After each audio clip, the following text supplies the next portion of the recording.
Hey there, Sage here with Hippie from the 49th, and welcome back to my original planned content. It seems like every day there is something new on the political scene that needs to be talked about, and it keeps getting worse. But I have decided to step back from all the madness and continue on my journey of exploring Canada with all of you.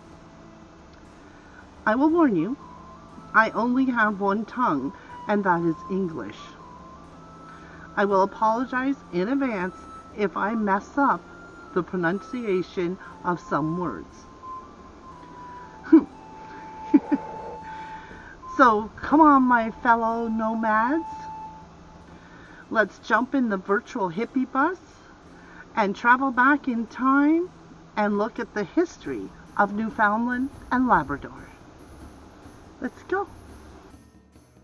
Long before Europeans set foot on this land, the island of Newfoundland was home to the Beothuk, an indigenous people who lived here for thousands of years.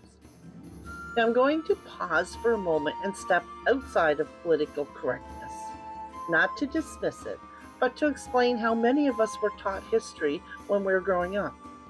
When I was in school, indigenous people were often divided into just two groups: Eskimos, who lived in the north, and Indians, who lived in the south. Canada itself was often imagined as a frozen wilderness, and many people outside of the country assumed we were all Eskimos, Indians, or cowboys. Even in the 1980s, Americans would ask me if they needed parkas when they were visiting Ontario in July. Moving on. Because Newfoundland has a cooler climate, it's easy to assume the Beothuk would have fit what we once called Eskimos, but they did not. They were not Inuit. Culturally and geographically, they were closer to what we now call First Nations, though they were a distinct people unique to Newfoundland.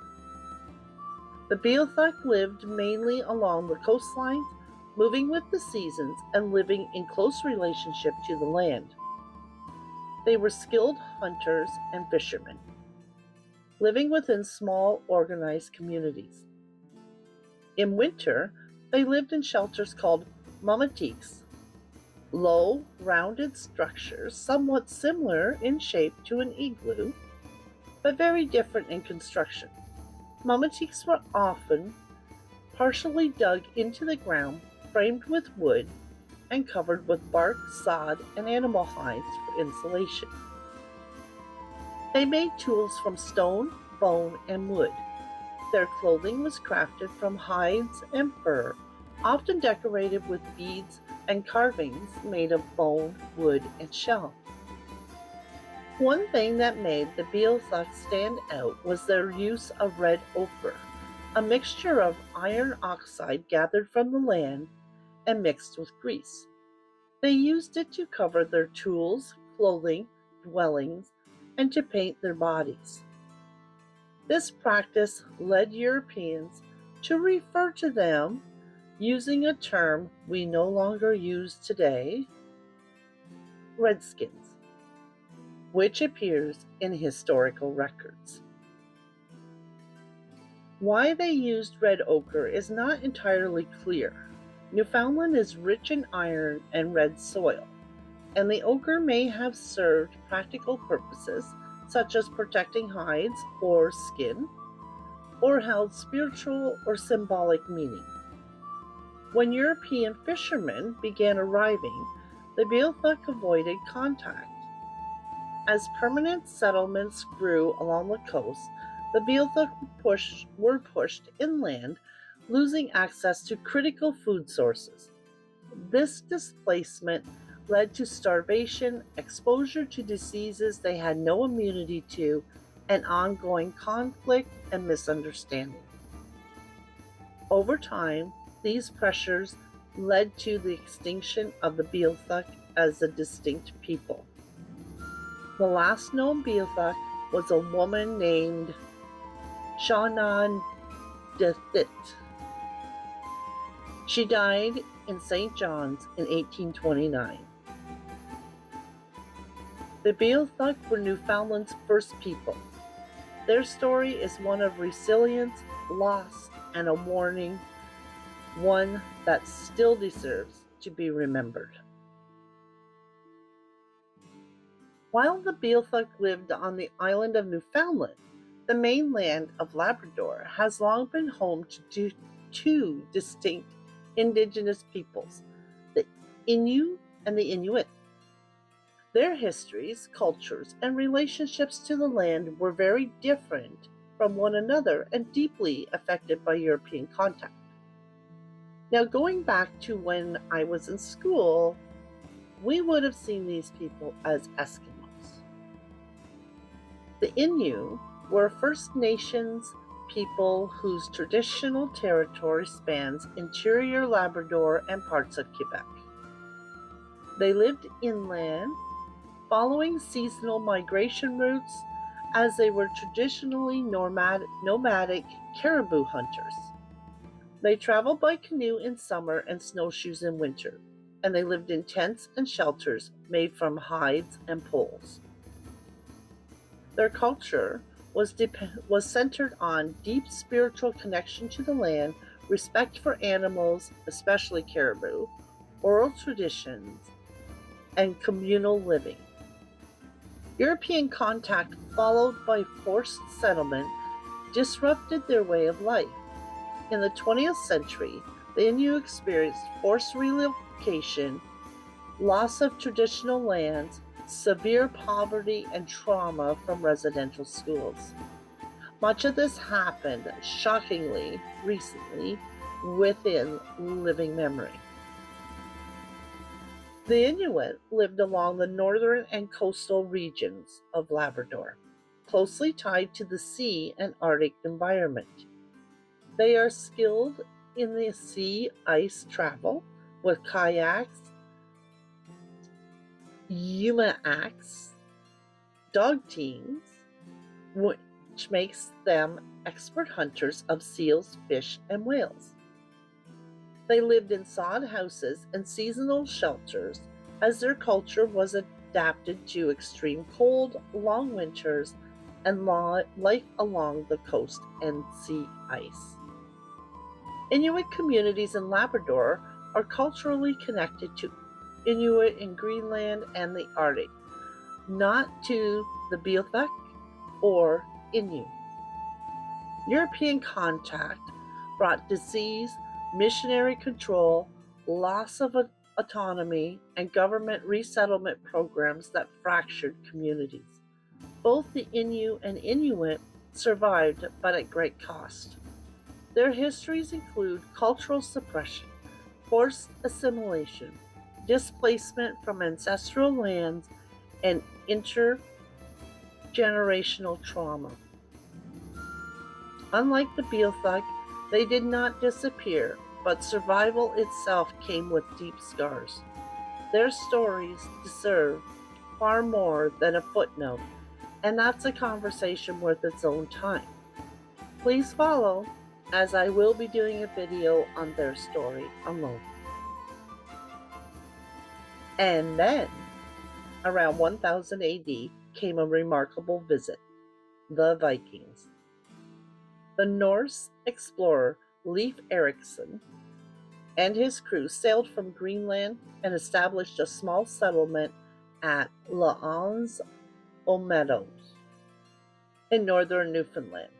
Today, it's a UNESCO World Heritage Site, the first known European contact with North America some 5 centuries before Columbus. Viking lore tells of a fabled land called Vinland, a place surrounded by water with rich soil, lush meadows, and green forests. It was long ago settled by Norse explorers, though the details remain mysterious. What happened to the people of the Norse settlement? No one really knows. Some believe they died off due to harsh winters or shortages of food. Others think they may have traveled inland or eventually returned to Greenland. Personally, I like to imagine that they moved on, learning from the people already living on the land. After all, coming from Iceland and Greenland, the Norse were no strangers to cold winters, and the oceans around Newfoundland were teeming with fish. Interestingly, the Vikings at this time practiced a pagan-like religion, with rituals and beliefs closely tied to the earth and nature.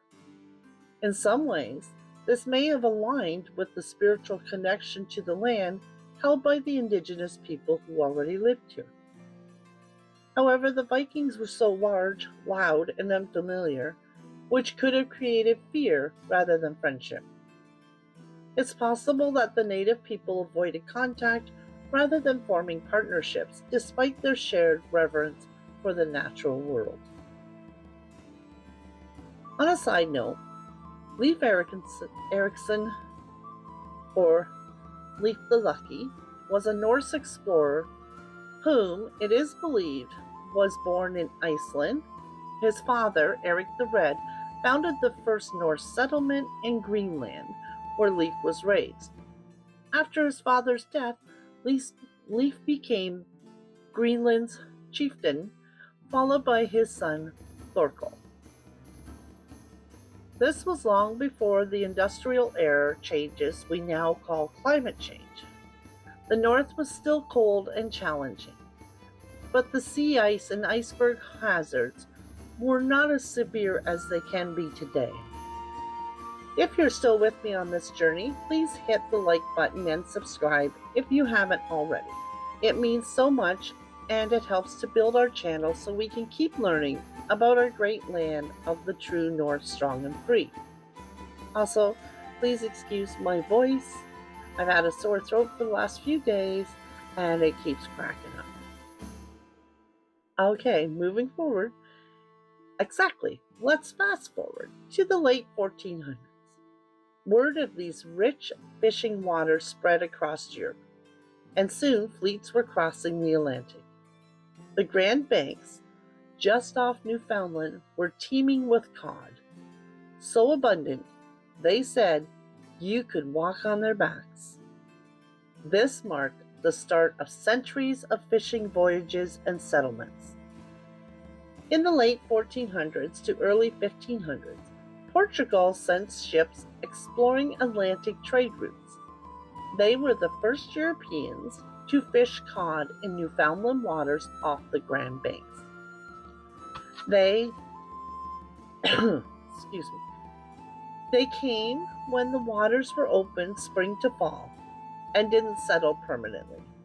They did leave place names and navigational knowledge for future fleets.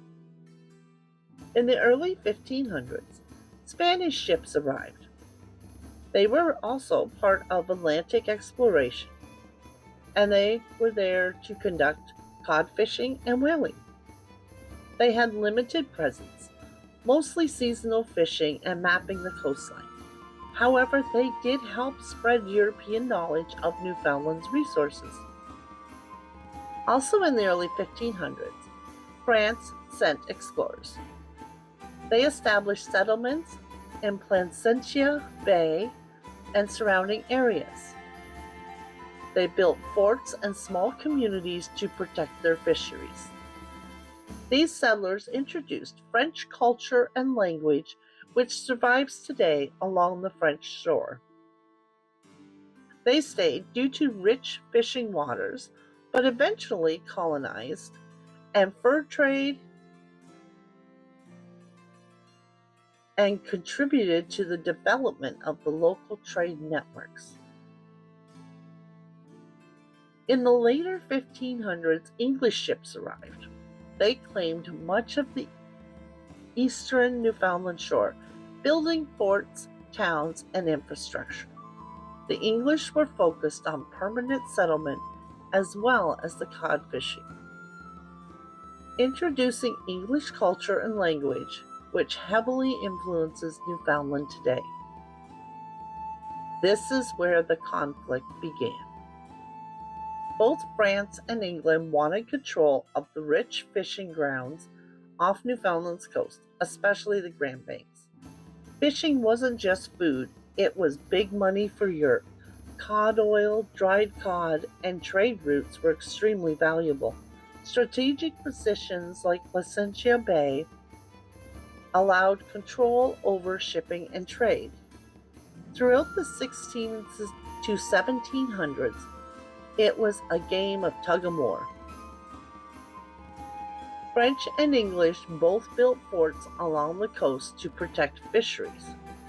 French were at Port Palace and Fort Royal in Placentia Bay. English had small outposts along the east coast.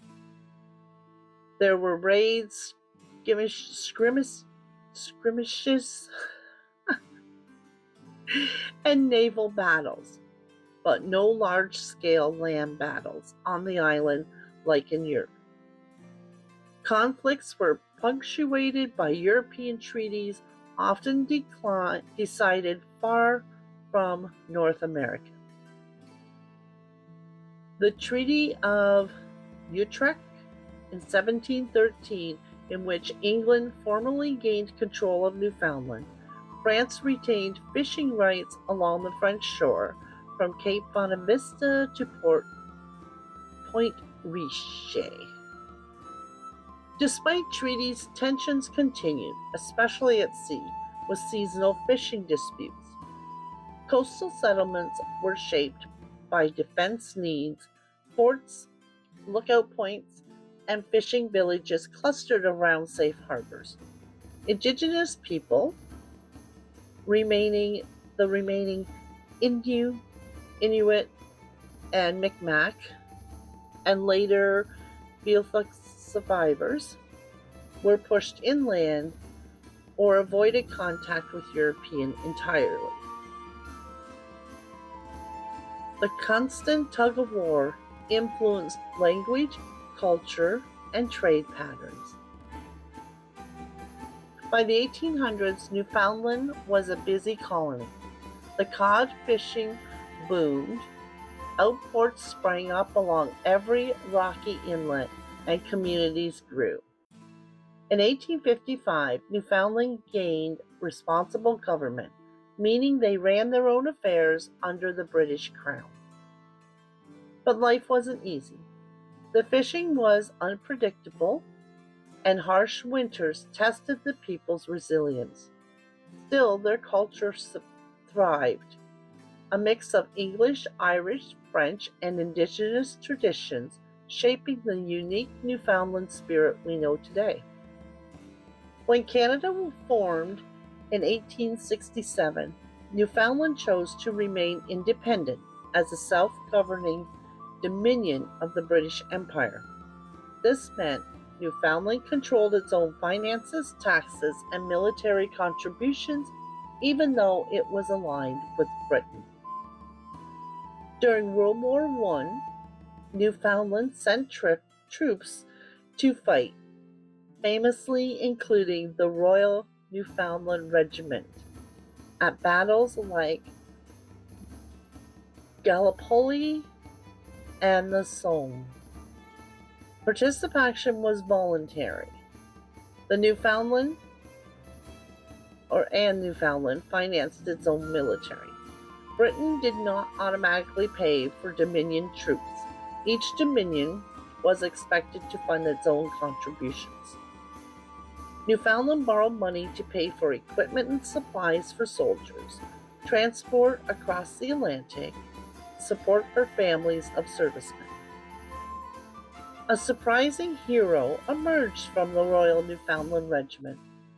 The Newfoundland dog is a native to Newfoundland, bred for its strength, swimming ability, and loyalty. Originally used by fishermen for hauling nets and rescuing people from icy waters. During World War I, Newfoundland dogs were used as messenger dogs, water rescue dogs, and sometimes for hauling supplies. Their strength and calm temperament made them ideal for carrying messages across dangerous terrain and pulling small carts. Some even worked with medics, helping located wounded soldiers near the front lines. The breed became a symbol of Newfoundland pride and courage, often mentioned alongside the bravery of the Royal Newfoundland Regiment. The dog's reputation for loyalty and heroism reinforced the island's identity overseas. After the war, combined with the Great Depression, this war debt overwhelmed Newfoundland's finances. By the 1930s, the government could no longer manage its debts. Newfoundland was no longer self-governing in 1939. Responsibility for governance had been handed over to the British-appointed Commission of Government. This means Newfoundland was still a separate country under British administration. Newfoundlanders still fought in World War II, both overseas and at home. Many joined the Royal Navy, Royal Air Force, and the British Army, and the Royal Newfoundland Regiment was reenacted.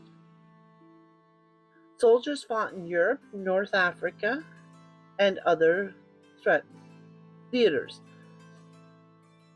Its location in the North Atlantic was critical for shipping, air routes, and naval convoys.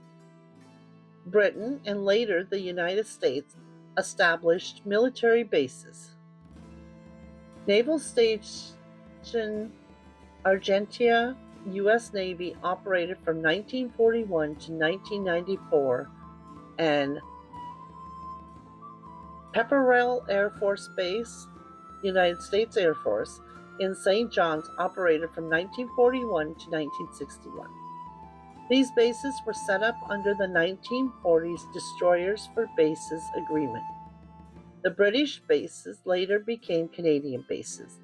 These bases brought economic activity, infrastructure, and modern roads, airfields to the island.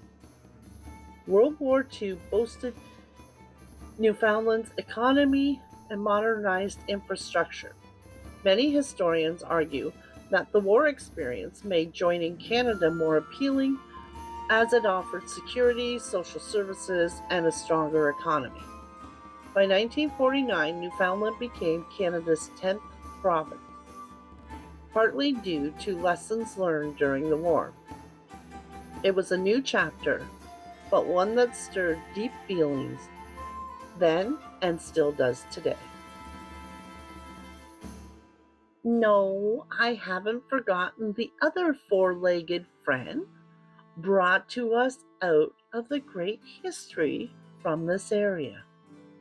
The breed we now call the Labrador Retriever comes from the coast of Labrador and Newfoundland in the 1800s. Originally called St. John's dogs, these were smaller working dogs used by fishermen. They were bred to be excellent swimmers and retrieving of fish and hauling nets from icy waters. Newfoundland dogs are much larger, bred for strength, to pull heavy loads and rescue people. Labradors are smaller, faster, more agile, perfect for retrieving game from the water or helping fishermen manage their nets. Both breeds share a water-loving temperament and incredible swimming ability. While Newfoundland dogs have wartime roles in World War I, Labrador Retrievers were primarily fishing and hunting companions. Eventually, the breed was exported to the UK, where it was refined into the modern Labrador Retriever we know today. Famous for hunting, guide dog work, and companionship. And it has been one of the most popular hunting and pet dogs in North America. And let's not forget the provincial flag. The flag of Newfoundland and Labrador was approved by the House of Assembly of the Province of Newfoundland and flown for the first time on Discovery Day, June 1980. The flag was designed by Newfoundland artist Christopher Pratt. This design was chosen due to its broad symbolism. The blue represents the waters of the sea, lakes, and rivers. The white represents the ice and snow. The red represents human effort, and the yellow gold symbolizes the confidence the people of Newfoundland and Labrador have in themselves and for their future. The flag design was inspired by etchings on Beothuk and into decorative pendants worn around the neck from a cord. With the blue, red, and white colors applied, the design has an intentional overall resemblance to the Union Jack, as a reminder of historic connections with the British Commonwealth. The two red triangles represent the two areas of the province: Labrador, the continental region, and Newfoundland, its island region. The gold arrow points towards a brighter future. The arrow becomes a sword, honoring the sacrifices of Newfoundlanders and Labradorians in military service when the flag is displayed as a vertical banner. The red triangles and the gold arrow form a trident, symbolizing the province's association with the fisheries and other resources of and under the sea, perhaps also in connection with the Norse sea god Azure, from whom those Vikings looked to for protection as they crossed the ocean. From the Beothuk and Vikings to British forts and Confederation boats, Newfoundland and Labrador's history is a story of resilience, change, and identity. Every cove, every cliff, and every old salt box house has a piece of that story woven into it. And that's just the beginning. In our next Newfoundland video, we'll dig deeper into the Innu and Inuit people.